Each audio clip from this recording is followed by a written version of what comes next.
La falta de expresividad es un riesgo realmente grave en el mundo moderno, ¿no? El no ser conscientes de la necesidad de la expresividad. Y en este momento una cosa en la que se ve esa especie de falta de conciencia de la importancia de lo expresivo, de que esas cosas se expresen, es, por ejemplo, las torres que llenan las ciudades. Resulta que las ciudades se han llenado de torres, y esas torres son cosas esqueléticas sin ninguna expresión, y entonces la gente es desgraciada, al final le están llenando el paisaje de cosas que no le dicen nada. Por ejemplo, una vez ponía el ejemplo de las torres de microondas. Fíjese si pasarán cosas importantes por ahí. Declaraciones de amor, muertes, noticias catastróficas, en fin. Falta todo, la riqueza de la vida humana pasa por ahí. Y ahora eso es una serie de palitos metálicos nada más y una cosa que no expresa nada. Quiere decir que esa tendencia moderna que el arte está en el museo. Y después la vida puede ser fea, inexpresiva, sin gracia. Eso es una de las aberraciones del mundo moderno. Yo creo que la felicidad humana tiene mucho que ver con ese tipo de cosas, con ese supuesto superfluo. La prueba está que uno va a casa de cualquier obrero y la casa está llena de bibelots y de cosas que serán de un gusto discutible, pero que están mostrando esa necesidad de enriquecer la vida, de darle sustancia. Amigos, bienvenidos a Radio Uruguay, bienvenidos a La Máquina de Pensar. ¿Cómo están? Estamos comenzando el programa, la audición, como decía la gente de antes, escuchando La Conciencia de la Forma, que es un mediometraje, es un video del año 90, grabado por Mario Jacob y en el estudio Imágenes. Y es una charla, una entrevista que le hace el arquitecto Mariano Arana a Eladio Dieste. Mariano Arana iba a estar esta semana dedicada a Eladio Dieste, acá en La Máquina de Pensar, pero bueno, justo la semana pasada anduvo por Perú y al final, de alguna forma estuvo toda esta semana porque lo hemos escuchado 20 minutos el lunes y lo hemos escuchado durante toda la semana, por lo menos al comienzo de esa entrevista que se puede ver en YouTube. Es muy fácil de ver. Si van al blog de La Máquina hay un link, hay un vínculo, cliquean La Conciencia de la Forma y pueden ver esa entrevista que la verdad que no tiene desperdicio.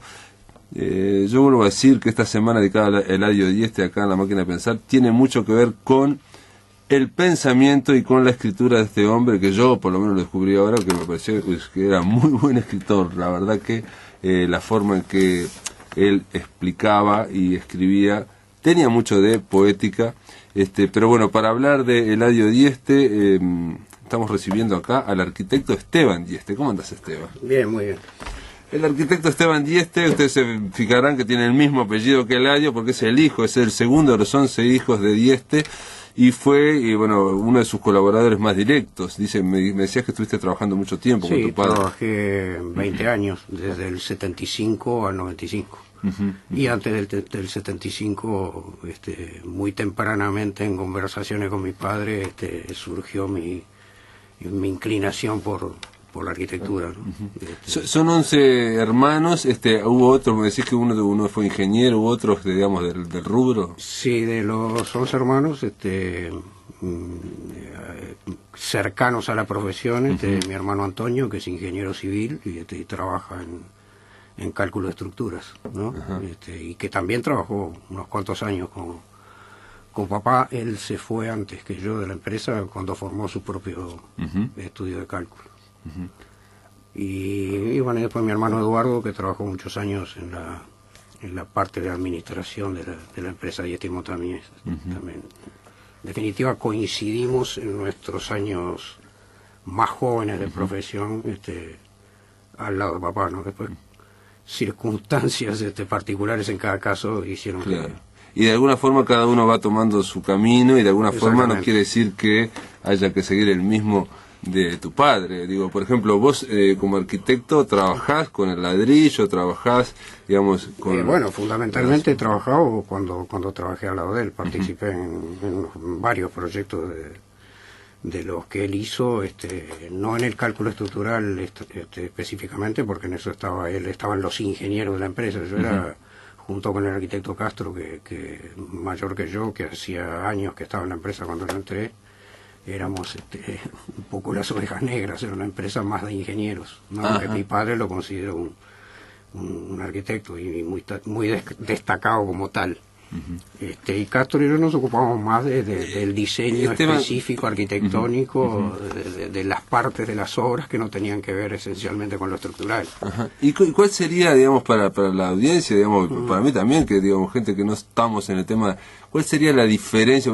Puedo decir, yo lo considero a Dieste, a mi padre, como un arquitecto, ¿no? ¿Cuál sería la diferencia entre el ingeniero y el arquitecto? Así, cortando muy grueso, pero vos lo estabas diciendo de alguna forma, ¿no?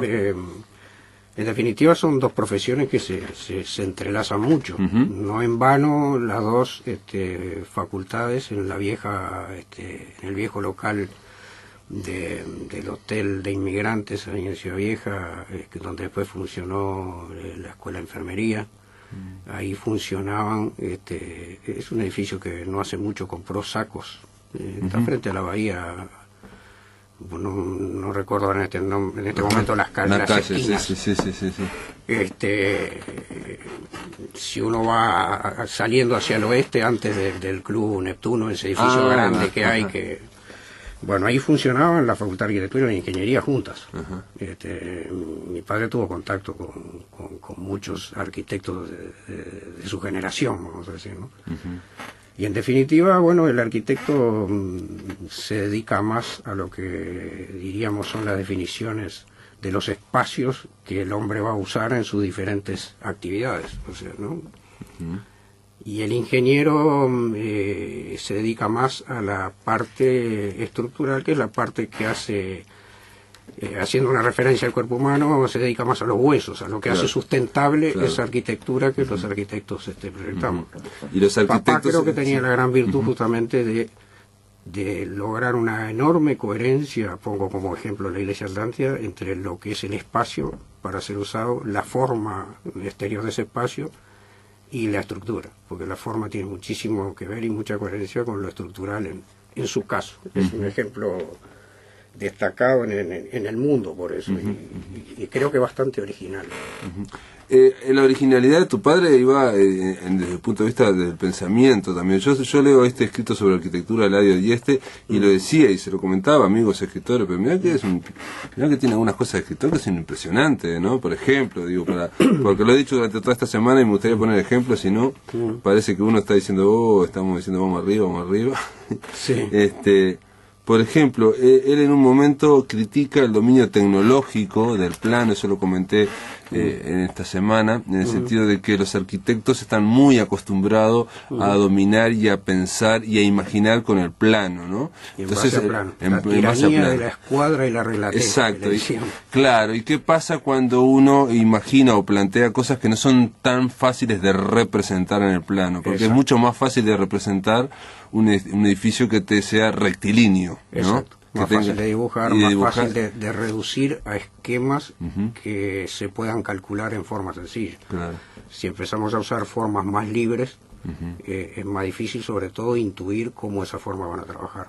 Claro. Pero también el extremo de eso puede llegar a caprichos, ¿no? Como algunas obras de Frank Gehry, famoso arquitecto norteamericano, que creo que ahí no hay la coherencia que había entre forma y estructura como mi padre, sino que es una forma caprichosa a la que después la fabulosa posibilidad de la tecnología de hoy puede calcular igual. Claro.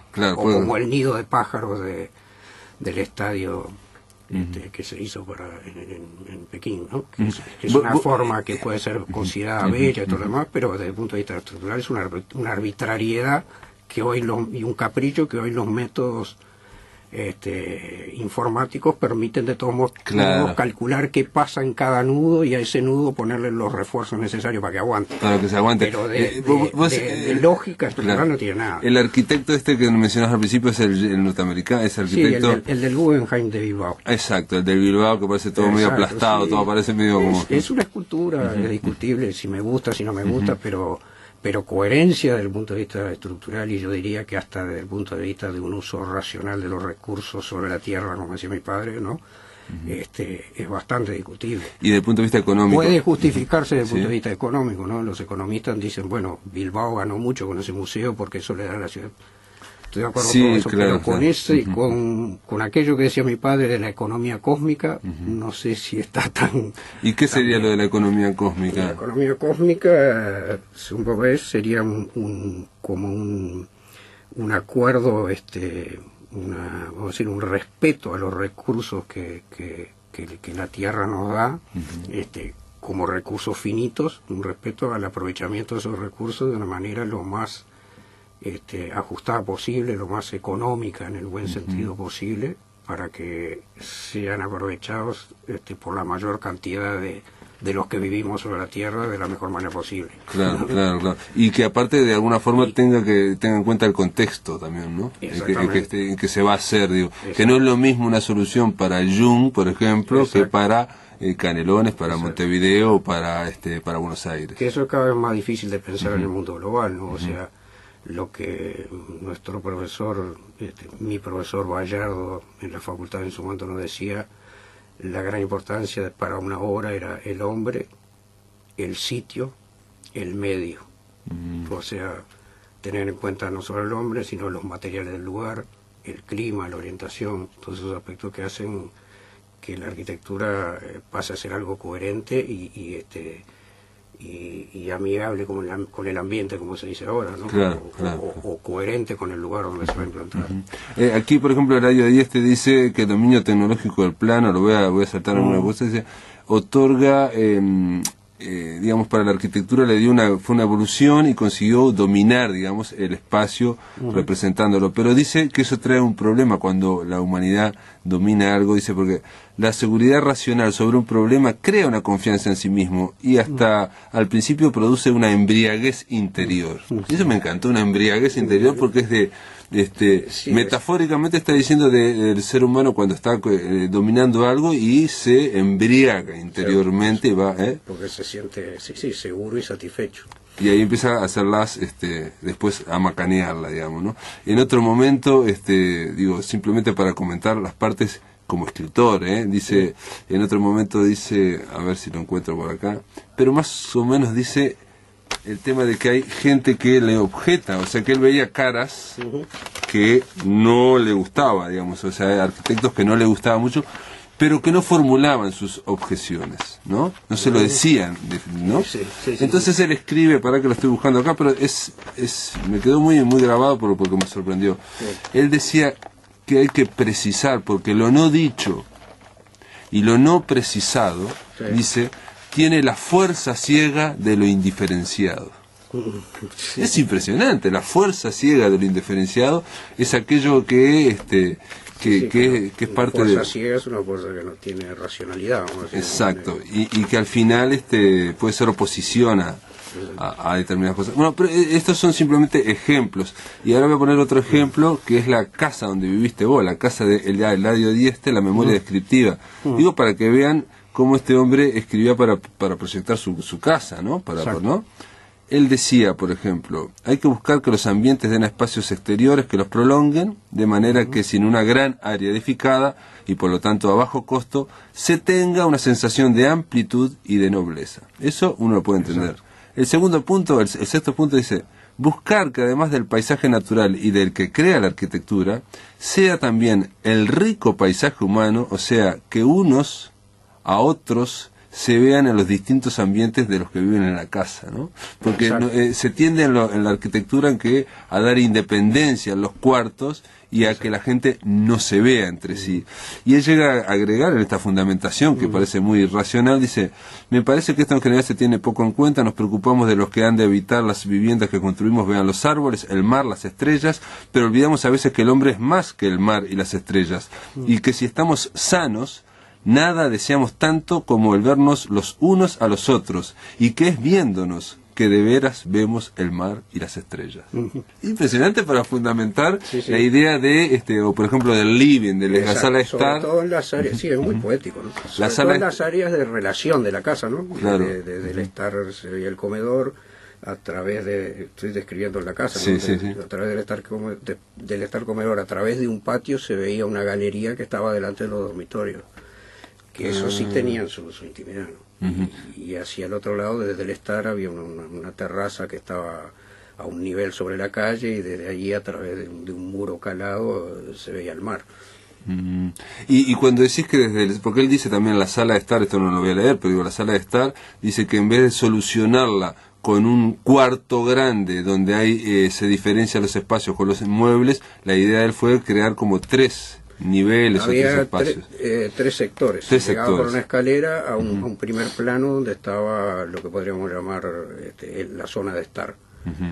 Y subiendo unos escalones estaba el comedor, pero no había un muro que separara entre el comedor y el estar. Había hacia el lado del comedor una especie de mostrador que hacia el lado del estar era un combinado de radio embutido que lo había hecho un muy amigo de él, otro ingeniero, el ingeniero Garmendia, y hacia el comedor era un armario para los platos.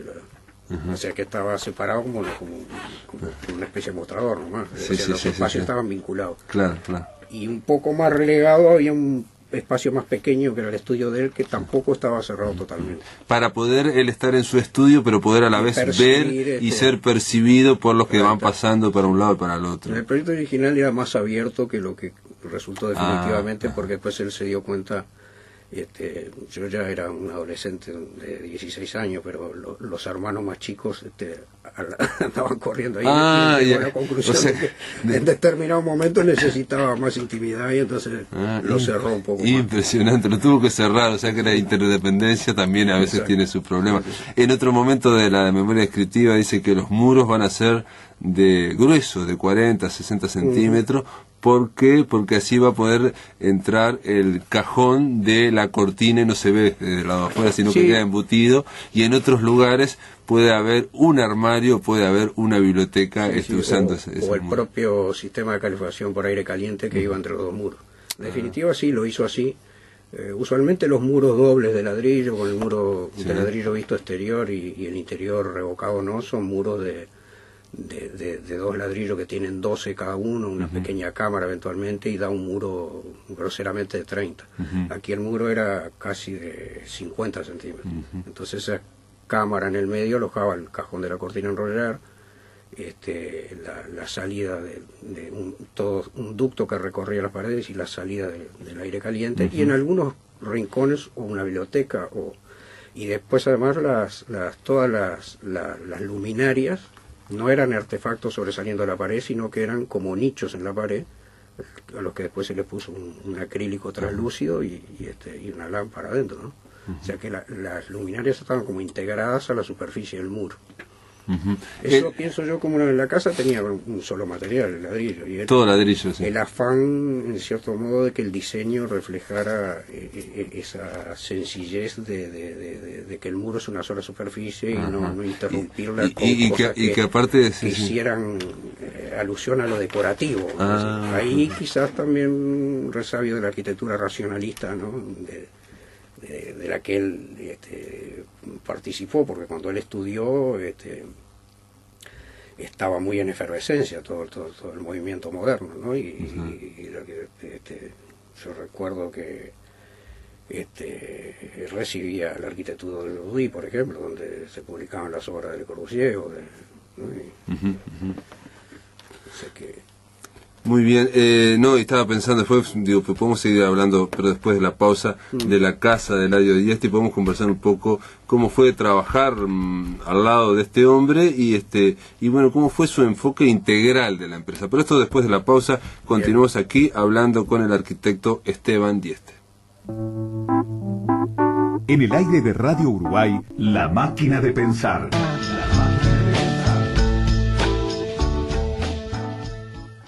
Estamos aquí en La Máquina de Pensar, estamos con el arquitecto Esteban Dieste, uno de los 11 hijos de Eladio Dieste, uno de sus colaboradores directos. Graciela Silvestri, que hace un estudio postliminal, hace una biografía detrás de tu padre, que está muy bien, para mí me pareció muy, muy interesante. Sobre todo porque cuando uno escribe una biografía en profundidad, me parece a mí, sirve para retratar un país, para una generación, sirve para ver una generación, no solamente para ver la persona, lo que hizo, ¿no? A mí me pareció muy interesante ese encuadre de mi padre dentro de ese momento del Uruguay ¿no? La generación del 45 y demás. Por ejemplo, ella plantea algo de que como en Uruguay laico, vallista, ¿no? Alguien con convicciones religiosas tan claras como tu padre, ¿no? Católico, cristiano, y sin embargo se adapta perfectamente, digamos, al medio intelectual y cultural, que era bastante más bien agnóstico, por decir algo, ¿no? Agnóstico, bueno, uno es creo que quizás su mejor amigo, el escultor Eduardo Yepes, casado con una de las hijas de Torres García, con Olimpia, era un anarquista absoluto y más bien receloso de los curas, como decía él, y sin embargo era muy amigo, y bueno, y ese hombre con esas características fue el que hizo el Cristo de la Iglesia Atlántida. Claro. O sea, había realmente era un Uruguay en el que si había un respeto muy grande y profundo era por la cultura, por el conocimiento y por la... Y yo creo que lo que hay también es como una idea de perseguir la cultura en el sentido de tratar de hacer algo distinto a lo que nos viene dado, ¿no? Tratar de innovar, de crear algo. Entonces en eso se juntaban varios creadores y iban, y en realidad estos especímenes, estas personas, capaz que eran como marcianos dentro de ese Uruguay también. Porque nosotros lo estudiamos ahora, decimos que bárbaro, 10, terminar toda la carrera, pero eran como marcianos porque mientras todo el mundo iba para un lado, ellos estaban pensando para otro distinto. Exacto, sí, el repensar las cosas, ¿no? Papá decía que era muy importante analizar lo que nos venía de otros sitios exhaustivamente, pero permitirse repensarlo desde el principio, ¿no? Y curiosamente, en el caso de Yepes, gente que vino del mundo europeo de ese momento, había una coincidencia, quizás por eso esa gran amistad. Yepes, yo tuve la enorme suerte de conocerlo y lo considero mi segundo padre. Tuve la suerte de colaborar con él en el taller de escultura. Y también entonces vos hacías algo. Quizás sea mi profesión frustrada. Mirá. Lo ayudé cuando se hizo el mural de la UTE. Que el proyecto del mural en realidad es de Olimpia, de su señora, y él hizo la escultura esa dorada que semeja un rayo, ¿no? Saltando entre dos polos, que está en el hall de la UTE entrando. Y bueno, y conversábamos mucho, y él una vez me dijo, mira Esteban, porque lo hablaba en acento español, yo me vine de España porque Europa es un mundo muerto. En cambio aquí en América está todo por hacer. Y tenemos que, como decir, era un convencido de que había que reinventar todo, reinventar la sociedad, reinventar... Sí. ¿no? Y era muy ambicioso también, ¿no? Porque era un planteo de no era solo hacer la escultura, sino como Torres García también. Realmente una ambición, digamos, brutal, una tarea gigantesca. Se llevaba muy mal con Torres, porque claro, Torres, según Yepes, Torres veía el mundo como un plano.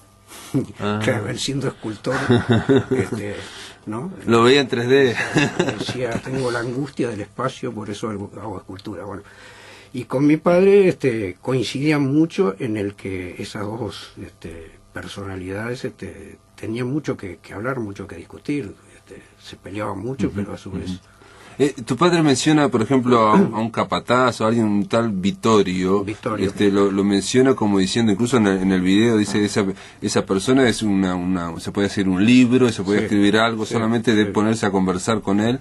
En cuanto a... ¿Quién era Vittorio? Vittorio era llegó a ser uno de sus principales colaboradores. Cuando él hizo la Iglesia Atlántida, Vittorio era uno de los albañiles de la obra. Vino de Italia Vittorio después de la guerra, en definitiva, como era el mayor de sus hermanos, a conseguir recursos para pagar la hipoteca de las tierras que estaban hipotecadas en Italia por préstamos de los norteamericanos para poder recuperar las viñas, por ejemplo. Y él vino a sacrificarse mientras sus hermanos seguían trabajando en la agua. Y Vittorio es una persona exquisita, un hombre que tiene también un sentido muy de lo que es el orden del mundo y todo lo demás, quizás no con la conciencia que lo tenía papá y con haberlo elaborado racionalmente, pero sí en los hechos, en su forma de vivir. Y eso papá lo percibía y lo admiraba en Vittorio, esa sencillez de su vida, pero a su vez esa armonía con el mundo, ¿no? Cuando decís que él lo conoce como obrero, porque una cosa que hace Graciela Silvestri también es que parte de, digamos, así como él tenía en cuenta el ladrillo, ¿no? Como elección de materiales que implica una serie de condiciones, por ejemplo, como vos hablabas de tu casa, ¿no? Una textura, una calidez, pero también... y el hecho de ser un material común en el medio, que en todo el territorio del país se conocía, que en todo el territorio del país se fabrica eso, pero por ejemplo dice que Olimpia le decía, y Dieste, ¿por qué no usa piedra? Dice, porque el ladrillo está hecho por el hombre. Y la piedra no. Yo entiendo que la piedra de algún modo también, ¿no? Luego que el hombre la trabaja. Yo creo que también había una elección de él. Y hay una elección también de un material apto porque se conoce y porque era fácil en el Uruguay encontrar albañiles que se pudieran trabajar el ladrillo. Claro. No tan así los picapedreros, que probablemente en Galicia sí, pero... Exacto, acá en el Uruguay, en Italia también, claro. Sí. Bueno, pero te decía que de la misma forma que él contemplaba todas las condiciones del ladrillo, del material que iba a usar, también aparentemente contemplaba la gente con la que iba a trabajar. Y Silvestri dice que hay como una combinación de gente de acá, local, digamos del interior. Él admiraba mucho a la gente del interior, a la gente de campo, era del interior. Y claro, era Artigas, pero además tenía una admiración por el hombre de campo. Y ahí hasta en este país hay como dos grandes definiciones históricamente, ¿no? Él siempre se volcaba a la blanca, por eso mismo, a pesar de que mi abuelo era colorado, ¿no? Mi abuelo llegó a ser integrante del consejo en Artigas cuando el año del centenario, en 1930. Y él, me acuerdo porque me lo contó una vez, que él se sentía parte de ese hombre de campo y que una vez, siendo niño en el campo en Artigas, había visto asomar en una loma una caballada de una tropa de paisanos vestidos de poncho blanco, y lo había visto desaparecer y aparecer varias veces en las lomas en el campo. ¿No? Sobre todo, claro, el campo de Artigas no tenía islas de eucalipto. Y bueno, poético como siempre, él sentía admiración por esa parte del país, ¿no? Que la veía la parte unida a la tierra, la parte comprometida con la tierra, con el trabajo, ¿no? Y era bueno de esa gente de campo que podía saber fabricar un ladrillo, bueno, estaba acostumbrado a trabajar con ladrillo, y un Victorio que venía de Europa, que tenía una tradición mucho más pesada, milenaria, de saber construir. Y también está el tema de, si bien tratar con gente que tiene sus posibilidades, la historia, yo por lo menos por lo que yo leía, de tratar de experimentar. O sea, tratar de inventar, por ejemplo, dice Silvestri acá, ¿no? Determinadas máquinas que solo servían para determinado momento. Exacto. Que eso en el Uruguay de los años 50 uno se imagina también. Gente mecánicos, gente claro que sí. o torneros que logran inventar algo que solo se va a servir para ese momento y claro, en ese momento en el mundo las velocidades del desarrollo tecnológico no eran tan grandes y además en el país había una cierta tradición industrial de mecánica. No hay que olvidar que en la guerra los talleres de Rebussi se hacían pistones para barcos y se arreglaban los cigüeñales de los barcos acá. Claro. De la misma manera que se podía hacer en Europa. Y bueno, y a él además, como ingeniero, le gustaba mucho la mecánica, era profesor de mecánica teórica en la facultad, y entonces lo atraía mucho en los problemas de mecánica, el diseño de máquinas. Por eso fue que diseñó, por ejemplo, máquinas para hacer fundaciones por pilotes, algunas de las cuales todavía están funcionando. Mirá. Y en un momento también en que era totalmente inviable para la empresa que la había formado con su socio Montañés el importar una pilotera de Estados Unidos, de Europa, porque era absolutamente inalcanzable como valor económico, no podían pagarlo. Entonces, bueno, en un taller acá, él usando todos sus recursos de ingeniero, diseñó una máquina sencillita, liviana, más económica. Sí, yo soy del interior y esas cosas no son tan difíciles de ir y plantearle a alguien, hacerme algo que pueda servir para hacer esto, no es tan inverosímil. Seguir haciendo funcionar tractores o maquinaria en interiores. Sí, exactamente, sí. Digo, se me ocurren otros ejemplos también de gente que precisa otra cosa y de cómo se puede hacer para tal cosa. Sí. Esteban, un poco para terminar la charla, porque digo, yo viendo a tu padre, bueno, vos me trajiste una poesía para las audiencias, podemos leerla, pero antes de ir a lo poético, de las cosas que yo he leído, algunos dicen, Silvestri dice que era un romántico, tenía un impulso poético, pero a la vez tenía un gran sentido de la economía, o sea, bien uruguayo en el sentido de que no experimentaba más allá, digamos, de lo poco, de lo impráctico, de lo poco práctico, ¿no? Pero también yo he leído por otros lados, ¿no? Que decía que a veces llevado más allá de su meta, tuvo que poner plata a él, incluso, por ejemplo, para la Atlántida, la iglesia, una parte. Eso le leí yo, o sea, de que y de que él en la administración no era tan bueno, digamos, de los recursos. No, o sea, claro yo leí no. las dos partes. No, claro que no. Ahí estuvo.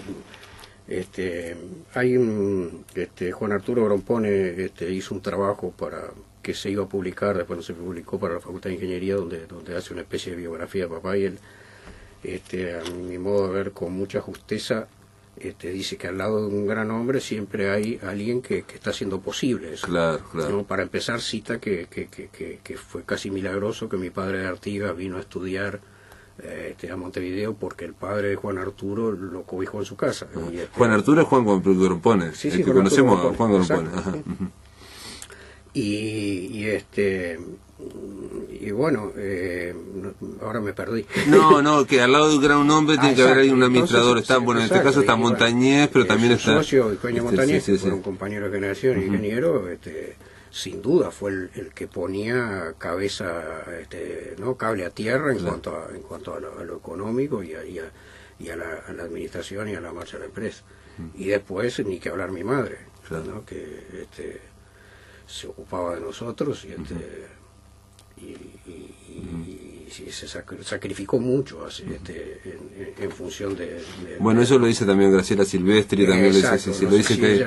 Juan Arturo sí, no sé si Graciela lo habla tan claramente. Mi madre vino en el 38 a Uruguay, huyendo del nazismo, obviamente, ¿no? De padre judío y madre luterana. Sí. Con 15 años, bueno, se conocieron aquí en Montevideo. Y mi madre llegó a bautizarse y acompañarlo una vida, ¿no? Y dice Graciela Silvestri de que aparentemente solo funcionaba casi manteniendo toda la familia, pero dice también ella reclama una cocina más grande cuando, exacto, siguiendo la proporción áurea o la justa proporción, él decía no, la cocina tenía que ser un poco más chica por la, ¿no? Bueno, cuando la casa no lo cité, pero lo que inicialmente iba a ser un patio de servicio al lado de la cocina, se convirtió después debajo de eso en una habitación que usábamos para estudiar, muy chiquita, y arriba un comedor diario, ¿no? Con una ventana al jardín, que la cocina no lo tenía, y mi madre pasaba buena parte de sus horas en la cocina. Claro. Que después permitió esa área hacer una mesa que aparece en todas las fotos de las obras. Esteban, nada, a ver si nos trajiste un par de manuscritos de tu padre y un poco... es una cosa que la encontré hoy, que la tenía dentro de la agenda y no, que es una carta que le escribe mi abuelo, que es interesante, ¿no? También tenía algo. ¿Él a tu abuelo o tu abuelo? Mi abuelo a mi padre cuando estaba estudiando en Montevideo. Y tiene varias cosas que son... Dice, hoy día 19 de abril, a muchos años de la aventura romántica de los 33, hoy día elegido por Terra y demás canalla para efectuar elecciones, te escribo y te digo. Calma, rapaz, calma, que te pierdo y te pierdes, amigo chiquitín. A mi padre le decían chiquitín, todavía compañero de él de Artigas le dicen chiquitín. Mira que si comes mucho llevas peligro de morir de una indigestión, y si nada comes, de hambre. Y todo es morir, y por eso repito, calma, rapaz, calma. Bien está que estudies y estudies mucho. Yo no creo en los improvisados, creo en el trabajo y en la voluntad. Más, en cierto modo, creo no sé con quién, me parece que con Ramón y Cajal, que el genio no existe y que el tal fenómeno no es más que la resultante del deseo ardientemente sentido de ser. En todo esto creo, pero creo también en muchas otras cosas. Por ejemplo, creo que hay que dar al César lo que es del César y a Dios lo que es de Dios. Así pues bien está que estudies y estudies mucho y que así te hagas hombre de provecho para ti, para tus semejantes y para este país, que a lo que parece va a tener la hora de que haya nacido dentro de las fronteras señaladas por el sable del muy glorioso señor de las hazañas locas, don Fructuoso Rivera, el hermano espiritual del Cid Campeador, muy sabio y evidente fundador de esta nacionalidad oriental. Así pues creo en la necesidad de las matemáticas, pero que me parta un rayo si creo en su belleza, ni que en ellas se pueda soñar como en graciosa y gentil Dulcinea. Referencia al Quijote. Sí, no, Mira, chiquitín, que está bien que estudies y que te preocupes de ser un hombre con mayúscula, pero mira que no solamente las matemáticas tienen sentido en la vida. Una flor tiene también un profundo sentido y grande por su encantador desinterés. Ya ves, una rosa, por ejemplo, no tiene más pretensión que ser bella, tener hermosos colores y oler bien. Y esto parece una tontería, pero no lo es. Todo en la vida tiene un hermoso sentido y en todo hay que ir a buscarlo. La bella durmiente del bosque no entrega sus besos y sus caricias nada más que al príncipe forzado que después de vencer 1000 peligros fue por amor y nada más que por amor a buscarla. Bien está la amistad con Ferreira. Mi padre asistía con ese tío Enrique a las tertulias de Ferreira. Pero no vayas a creer en él. Pero no vayas a creer que él solo tiene la verdad. Hay muchas verdades, y todas tan grandes como las del maestro de conferencia. No hagas mucho caso a esos señores graves que se pasan subidos en el púlpito predicando las excelencias de una moral absolutamente pura. Un poco de impureza no está de más, siquiera sea para tener la alegría de poder apreciar debidamente los encantos de la pureza. Mira que el diablo, harto de carne, se metió a fraile. Mira que las matemáticas son muy bellas, todo lo bellas que quieras, pero hay también otras cosas que lo son y en grado superlativo. Dale a las matemáticas lo que debas darle y a la alegría juvenil lo que le corresponde.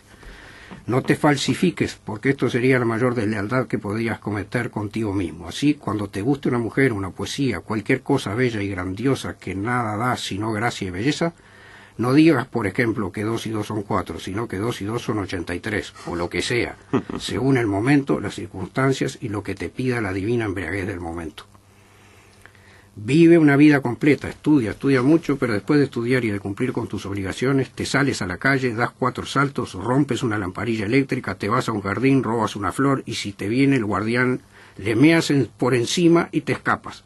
Después de todo esto, que es fundamental, te vuelves a estudiar matemáticas. Y así, cuando llegues a tener mis años, pongo por caso, recordarás muy dulcemente todas las tonterías que hayas hecho en tu vida y recién entonces, querido chiquitín, a mis años empezarás a digerir todo lo que hayas aprendido y serás entonces un tío con lentes y hasta con una respetable chiva. Comprende lo que quiero decir, pues no quiero decir ni más ni decir menos de lo que debas honradamente comprender y cumplir para ser un hombre. Bueno, muy bien, Esteban Dieste, sorprendente lo que me acabas de leer porque demuestra que el estilo de escritura es el mismo que tenía tu abuelo, es exactamente igual, misma forma. De algún lado viene también, sí. Mi abuelo, me acuerdo que de niño me dijo una vez, usted tiene que tener claro de dónde viene, eso es muy importante en la vida. Gracias por estar acá en La Máquina de Pensar, Esteban.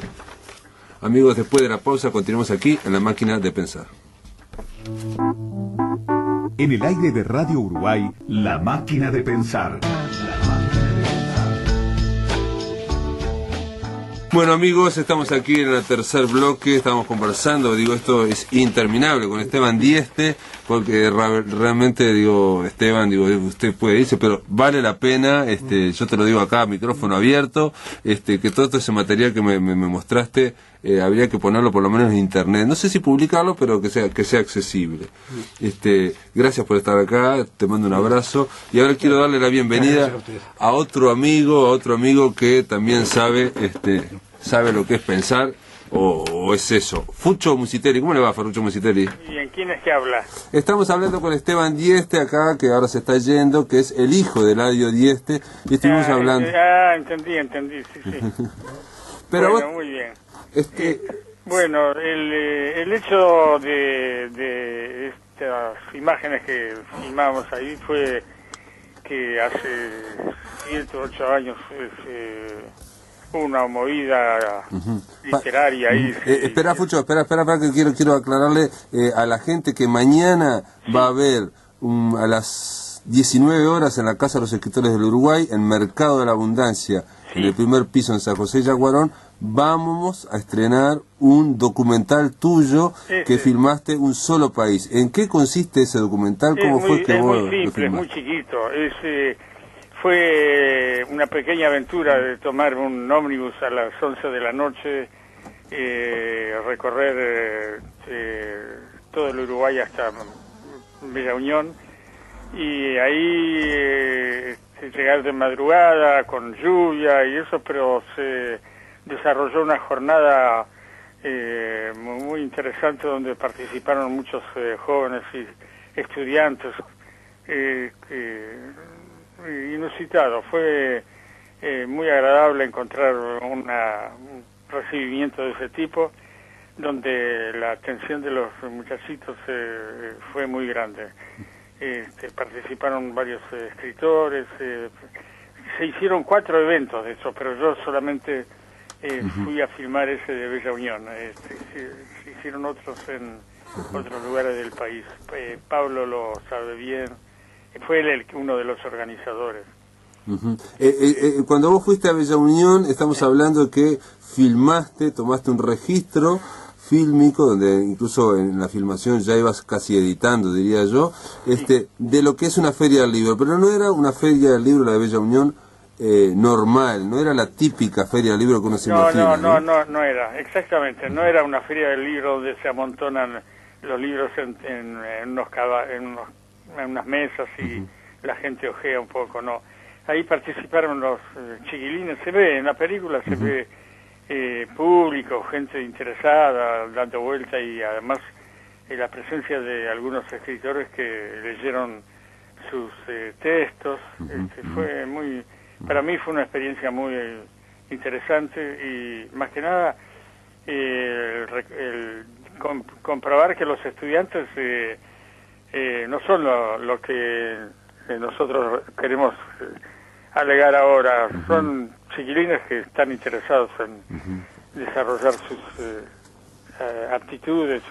En este caso también filmaste, Fucho, y lo aclaro para la gente que vaya mañana viernes a las 19 horas en la Casa de los Escritores. Esto es, la entrada es gratuita, incluso después dicen que va a haber un brindis, un vino ahí, que creo que lo va a pagar Fucho Musitelli. Nos vamos a encontrar ahí. Bueno, y vos filmaste, entre otras cosas, porque había espectáculos en esta feria. Es verdad. Uno de los espectáculos es Roy Berocay y su banda La Conjura, en el Liceo, y también está Wellington Prates, que es otro cantante, otro cantautor de ahí de Maldonado. Ahí está, está ahí adentro, está en ese cortito que filmamos. Pero en realidad no es, estamos hablando de unos 25 minutos de un documental de alguien que lleva mucho tiempo haciendo documentales. Claro, pero sí, por supuesto. ¿Y qué vas a conversar mañana con la gente? ¿Puedes adelantar algo? Porque también vamos a conversar después de pasar el documental. Muy bien, me alegro. Va a ser un placer. Bueno, muy bien, está hecha la invitación. Ya aprovecho de estar en la radio, Fucho, para decirte que vamos a estar ahí, vamos a ver el documental, vamos a ver cuál es la recepción de este estreno de Un Solo País, un documental de Fucho Musitelli. Te mando un abrazo grande. Un abrazo, me voy a estar muy contento de conocerlos personalmente. Muy bien, está acá, Musitelli ya hizo la invitación, si ustedes quieren conocerlo a él y él los quiere conocer a ustedes, simplemente tienen que ir mañana a San José Yaguarón, en el Mercado de la Abundancia, ahí en el primer piso está la Casa de los Escritores del Uruguay, y ahí en esa esquina, en ese local, se va a exhibir por primera vez este documental Un Solo País de Ferruccio Musitelli. También va a haber un brindis después, así que si van a ser agasajados. La entrada es libre y gratuita, lo estamos esperando. Esto es todo, amigos. La Máquina de Pensar vuelve el lunes que viene.